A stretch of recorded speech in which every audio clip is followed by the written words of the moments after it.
Hello kabayan, nandito po kami ngayon sa Mexico. Nag-attend kami ng convention with Coach Anne-Marie. A little background about sa aming dalawa. Isa po akong dating personal support worker at housekeeper prior to joining sa isang online business na global. Coach Anne-Marie, ano ka dati? Ako po ay regular tapos naging special ed na teacher po.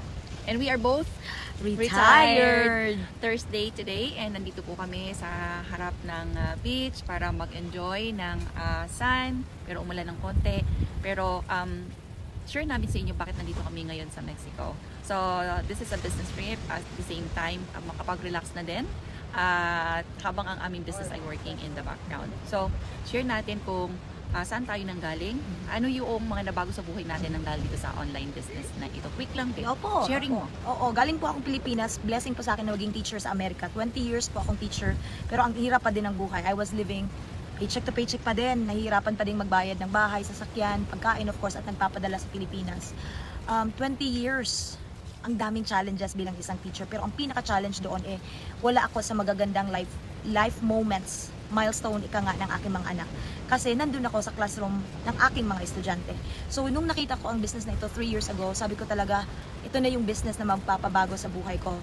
Sa kitaan man yan, sa pera man yan, pero lalo na po, ang magbigyan po ng quality time ang aking mga anak. At nangyari na po yan So last since June. retired ka na, nakakapag-travel ka na anytime na gusto mo while the business is working in the background. Ako naman po, dating isang housekeeper, 5 years na po ako na hindi ginagawa yung housekeeper at personal support worker na trabaho. Nag-mentor at nagko-coach na po ako ng libong tao sa buong mundo. So background ko po ay healthcare at bata ko napunta dito sa business nito. Gusto ko lang po magkaroon ng extra income na 300 to 500 para kahit pa paano mabawasan yung oras ko dahil 3 jobs po ako. Ang hirap i-balanse ng oras. Ang hirap na makita mo yung mga anak mo na umiiyak, aalis ka kasi pupunta ka na naman sa isang trabaho. Kasi kailangan mo nga dahil kulang na kulang yung pambayad mo sa mga bills. Hindi ka din makapag-treat sa mga bata kung ano yung gusto nila, hindi mo ma-afford yung gusto nilang bilhin. Even simple lang na pants na $30, hindi ko afford yan para sa mga anak ko. I can't even treat my kids sa McDonald's. Simple McDonald's meal, hindi ko ma-treat yan. I can't even send $100 for my dad para sa maintenance. Nakakadurog ng puso. Pero yun talaga yung realidad. Once na pumunta ka sa ibang bansa, dadaan ka talaga sa pagsubok. 'Di ba? Pero kapag mayroong opportunity na dumaan, huwag yung palalagpasin katulad ng ginawa ko.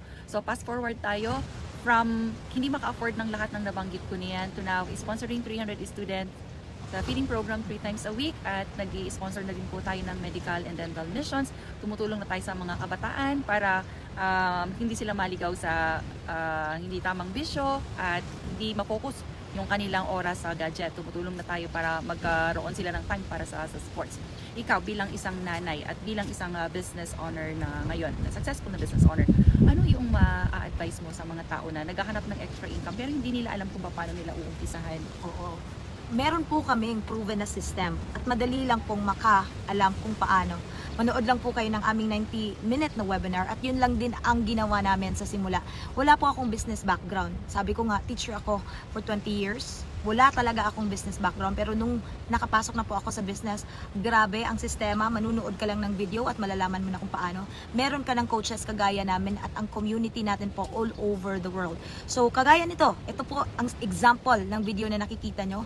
Mag-click kayo below. Tanungin nyo kami kung paano pa kasi willing po namin itong i-share ang business na ito. Yes, ayan. So kung interesado ka na magkaroon ng sariling online business pero hindi mo alam kung paano gagawin, tara, nandito kami. At ang maganda, walang selling, walang recruiting. Meron tayong system na working 24/7 in the background. So 90% na mabibigat na trabaho, gawa na sa'yo. Ang gagawin mo na lang is the 10%, which is the marketing side. Posting lang, basta may cellphone, pwede na po kayo mag-business. Thank you so much.